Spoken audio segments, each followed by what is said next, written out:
Thanks. When let's say when people take over a program, there's conversations about my players and their players and things like that. But a couple years ago, you inherited Jeremy Houston, and you've had the opportunity to coach him for 3 years now. And here he is. He's graduating. He's got his job all lined up. And, he's kind of at the end of the line. But he could have easily kind of packed it all in the middle of the season when Tank started playing more. But he's obviously been a huge help to you in the last month of the season, not only defensively, but, leading off. Can you just kind of talk about him and his role and what that bounce back has meant to you just as his coach? Yeah, Jeremy is one of my all-time favorite guys. He's just such a great kid, and he always has been. He's always been so concerned about the team and the group and the operation of it all, how the underclassmen are doing, even when he wasn't playing. Every day he's out there coaching and teaching and trying to really invest in those guys. And he just has a great concern, for the well-being of the program. He has a great love for the university. And I think those things allow him to show up every day and work really hard, even when he wasn't in there every day and consistently doing that. And, as he was able to get back in there, I think just the obviously the continuation of his work, but also his confidence started to go a little bit more too. And I think that's always been a big thing for Jeremy, is the self-belief and the confidence that he is capable of being just the overall player that I know that he wants to be and has worked really hard to be. And it's been incredible to watch. I've talked to him several times in the last couple of weeks. I brought him in and asked him about hitting the leadoff. And I said, if you look at your last 10 games, this was going into this past weekend. So if you look at your last 10 games, it's the best stretch of your college career, getting 313 with, I think it was five strikeouts, 8 walks, maybe a hit by pitch during that time. I said, you're leading the team in on base percentage and playing really well. I said, can you do the same things in the leadoff spot that you've been doing in the 9-hole? And he perked up and said, yeah, I can do that, coach, no problem. And that's exactly what he's done, if not exceeded that. So, he's just done an incredible job. He's been a great boost for us at the top of the lineup. He's playing with a lot of confidence, playing really well defensively. He's always been a really good communicator. He's always talked a lot in the infield, line guys up and got where they're supposed to be. And he's just such an awesome kid, such a great young man. I can't tell. I couldn't be happier for him, and there's no one that I'm happier for than him. John, and then Austin. Just to kind of build off of that a little bit with Jeremy at the leadoff, it's bumped everybody else down. I mean, how do you think it's benefited or kind of changed things for Drew Ashley? I mean, he had a few hits last weekend.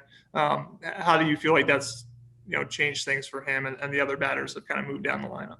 Yeah, I do think it gives Drew the ability to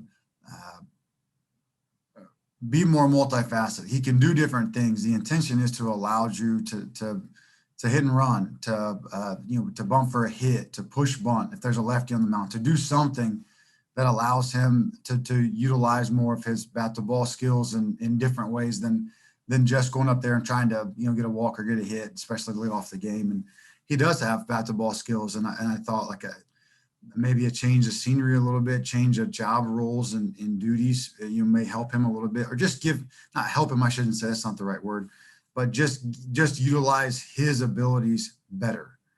Just utilize what he can do better, and we have tried to do those things with Drew. And he does get down the line well, and he puts the ball in play with 2 strikes. So you see, with Jeremy, in situations where I can't remember one. I think it was Tank. Maybe it was Tank on second. Jeremy's on first, because Jeremy can really run. Drew puts a ball in play late, and Jeremy beats it out second base, and now Drew can beat it out. And I think that's how we load the bases one time. Or Jeremy doubles and Drew puts a ball in play, can get down the line, causes a bad throw, and just like I said, just trying to put Drew in positions to utilize his skill set in a better way. And Jeremy's done a really good job of allowing Drew to come up in situations to be more successful. I think the rest of the lineup, it helps kind of put guys in more natural positions, kind of based on if we're facing a lefty or righty. Some of those guys kind of move around a little bit, but it gets Paul further down the lineup. Try to bring him up with guys on base. He's over the course of the year, he's been better with guys on base than a couple of the other guys, and so trying to put him in positions where he does have an RBI situation has helped. It kind of allows the young guys Morgan and Kip and those guys to go down 1 or 2 spots. And they're both very talented players, but I mean, you're a freshman and you're facing really good arms, and there's no midweeks. And so every arm you're facing is someone's weekend, one of their best 3 starters or their best bullpen arms. And that's a hard ask for young guys to step in there and do that after everyone's got video and everyone has scouting reports and everyone knows every freckle on your face. And they just find your weakness and they just come after it. And so it allows those guys to move down 1 spot and hopefully take a little bit of pressure off of them and allow Paul to have more of those at bats. Although Paul is a freshman too, but he's done a good job. So I think it does help. I think it's put guys in better positions to be successful. Ultimately, we have to be more successful, but the first part of that is trying to put guys in the right position to have a better chance. And I think that's what moving Jeremy up has allowed everyone else to do. Austin and then Carl. Coach, what's your role with someone like Cole or Drew who's struggling a little bit? They have a couple of games where they go for 3, 0 for 4. Do you try and step in and help them? They're such great hitters. Do you let them try and figure it out? How do you kind of handle that? I kind of try to let them lead the conversation a little bit. I've spent so much time with those guys and you have such a great relationship with those guys. I try more on the mental side of things. How are you being pitched? What pitches are you swinging at? Help with that. If there is some mechanical aspects, we will. I did jump in the last week or 10 days with both of those guys just on some more mechanical stuff. A lot of times for those 2 guys, especially, they're incredibly intelligent, right? Cole's in the couch school business. Drew's going to be a dentist. You're talking about kids that are way smarter than I ever imagined being. And so sometimes we have a propensity to make things a little bit more difficult, to problem solve at a really high level, and trying to help them just to keep it simple, especially physically. Keep it simple mechanically. Keep it simple in your approaches. Let's not overcomplicate things. Let's not. I know you're getting pitched tough, but let's hit the first one that you feel comfortable with over the middle of the plate. Those kind of things to help kind of move them along. But ultimately, those guys have had a ton of success. Kind of as you said, Austin, they're really good players, and they're in the box. So if a guy tells me this is what I feel comfortable doing, you got to trust those guys. If not, then the give and the take and the relationship is kind of off or not. So I trust those guys. If they tell me this is what they need at this point in time, then I've got to rely on them and trust them to be able to self-adjust to a degree, or to have their at bat and they'll pull their way through it. Carl, then Dustin. Coach, you seem to have more success in controlling the run game this past weekend. I know Nebraska really pushed you guys in Piscataway. Kind of seemed like every walk turned into a double, but this weekend was a lot better. What have you been working on that aspect of the game, and what have you been doing? Yeah, a lot. John, so the big issue for that game in a lot of ways was John. It was the first time John's had to really manage a run game like that. And what Nebraska does too is the hit and run. So it's not just a straight steal. It's a hit and run, which delays Colin even more. John's incredible. John's been terrific. He's as much as you could ask of a young guy to step in there and do, but there is a progression that comes with it. So if you want to be you have to have the velocity, the stuff, the breaking ball, whatever it is. But if you want to be a guy that pitches, starts and throws against top 20 teams in the country, you have to hold the run game. And John's and those guys, all of them, but that one game in particular with John, those guys have done a better job of holding the run game and valuing holding the run game. And then they had fewer base runners too. We had fewer base runners, didn't walk as many guys. So when you walk guys and make errors, that game we made several errors there in the rain and gave them opportunities to start an inning. And if you give a team like Nebraska, an old team that can really run, you give them an opportunity to run, they're going to take it. And sometimes those hit and runs fall in, and sometimes they swing through them and they've got a great jump and they're going to be safe. So to answer your question, One, I think it was the exposure to it. You can talk about it all you want. I can sit here and tell you, we can watch video. We can hold the stopwatch. I hold the stopwatch at practice, all week going into that Rutgers weekend. We're going to play Nebraska.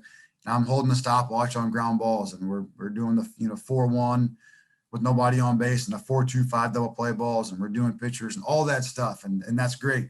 And then we go out there and the first ground ball hit. One of our infielders passed the ball 3 times and throws it the first, shocked that the guy's safe. It's like, we literally just practiced this for 4 days. You just don't believe it a lot of times, especially when you're young. You just don't believe it until you see it directly in your face and you're exposed to it. And then after that, you make an adjustment and you get better. And that's what I feel like that's what we did, Carl, where we did try, and the kids are good. They're trying to, but until you're exposed and see it, you just don't know, or you just can't understand it. And then once you see it, now you can go play that to that speed and that level, and you understand the urgency in the pickoffs and your quick feet in, just a little thing like when Justin calls the pitches and he calls the picks, he'll call a long hold or he'll call a shake, right? So all those things, I'm saying next to him, it's like 2 shakes, long hold, pick 3, right? And so if you don't do that right, you're getting jailbreak jumps at first base. And if you don't do the shakes, now guys are guessing pitches. And so if you get the shakes right, and now they're guessing an off-speed pitch and he's actually throwing a fastball, and you get a long hold, now you can see guys like start to stutter step and not get their jump. And then you do a pick 3, which is our best pick, and the guy's just barely safe, and now they take off the hit and run because it's like, I don't know what pitch he's throwing. I'm uncomfortable with the jump, and he was almost picked off. So those are things that we're doing the whole year, but the detail of it and the attention to detail of it, you don't value it until you get 6 bases stolen and you get like dunked all over. And then it's like, yeah, I got to make sure I do my shakes right. And I don't miss the inside move sign. I can think off the top of my head, we missed 3 inside move signs at second base. One of them, we threw a pitch with 2 guys on base. When we called the inside move at second, we threw a pitch and it was tripled into right center because it was supposed to be a pick, and the defense was shifted for the previous pitch in the outfield, and we gave up a 2-run triple. And so, it's like we talk about making sure we know the signs and those things until it becomes blatantly apparent. It's like, okay, now I have to know signs. We haven't missed an inside move, shockingly, in 3 or 4 weeks. So I think all those things go into it. With human nature, sometimes we have to fail a little bit and make sure that we understand the importance of those things. Dustin and then Shane. Coach, I know it's still a little bit early. How's Tommy's finger healing? Are you expecting him to still be able to go this weekend? And what's your just impression of the lineup you're facing coming up this weekend against Maryland? Tommy's still up in the air. Whether he's able to go on Friday, whether it's relief, whether to start later in the weekend, really kind of still up in the air. We talked about it quite a bit yesterday. Yesterday was our off day, so it'll be interesting to see how he feels today. But I think all options are on the table. Full disclosure, the Maryland's offense is talented. They had a top 10 or 15 recruiting class in the country a couple years ago. Carl would probably know kind of where that lineup is at, or the roster is at. It's always been a really talented roster. They had some unorthodox things earlier in the year. I was talking, one of their head coaches is a friend and a great guy, and had a guy with mono, and some of the COVID stuff, and they just had an injury. The Bednar kid was injured. And so if you look at them the last several weeks, they've been the best team in the conference for the last several weeks. And I know Nebraska's been terrific, but I'm just talking about like I think their last 6 or 8 weeks, they've been really, really good. They're really physically gifted offensively. The Costas kid and Bednar, and they've got a young guy. I can't pronounce his last name. I remember watching him a little bit in high school. What's his last? I can't pronounce it off the top of my head. Zamarlak, I think it is.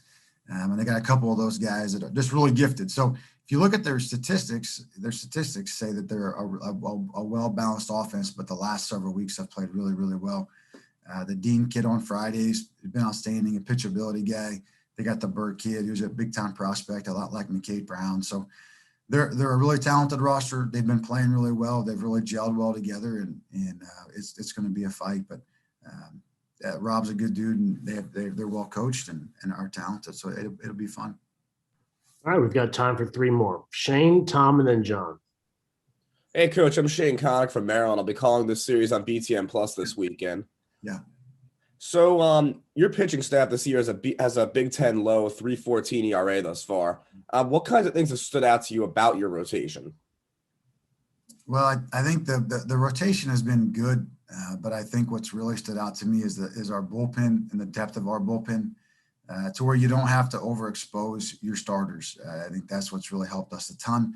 Again, the starters are terrific. McKay Brown, Tommy's been great. There have been times where Tommy single-handedly just won a ball game by himself.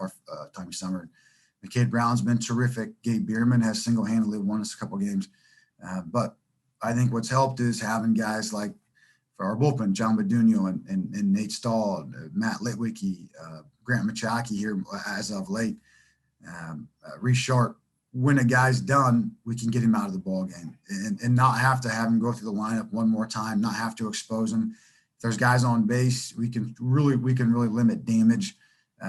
You can get him out in the fifth inning with the guy on first and second and one out. He doesn't have to finish it.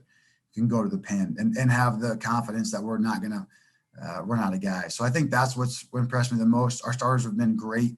We've had a ton of great starts, but I think the bullpen depth and the stuff of the bullpen, it's not tricks. It's not trick stuff. It's 91 to 95, 92 to 96. I mean, it's coming at you, and so that power stuff eventually plays.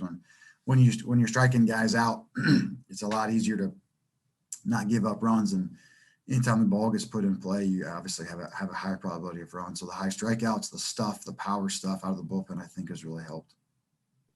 Tom, and then John. Jeff, I know I asked you this last week, but with that uncertainty you mentioned with Tommy, are you in a position that if you have to move McCade and Gabe up a day, you can, or will you try to piecemeal something together on Friday and leave them in their normal spots? You're exactly right, Tom. I think we talked about both of those options yesterday during our staff meeting. Potentially moving McCade up, potentially leaving Gabe, potentially moving Gabe up, potentially staffing the Friday game or the Saturday game, and then potentially having Tommy go. So really all of those options were discussed and talked about at length. And it really would, a lot will depend on how those guys feel today. They had some of those guys will have some touch and feel bullpens today. And Tommy will get back out there and throw today. And I think we'll know a lot more today and tomorrow. And I want to be honest to Maryland too. I don't want to seem like we're trying to play games with them. And Rob's a great guy, and I want to communicate and be honest. But we're just not there yet. All right, last one for John.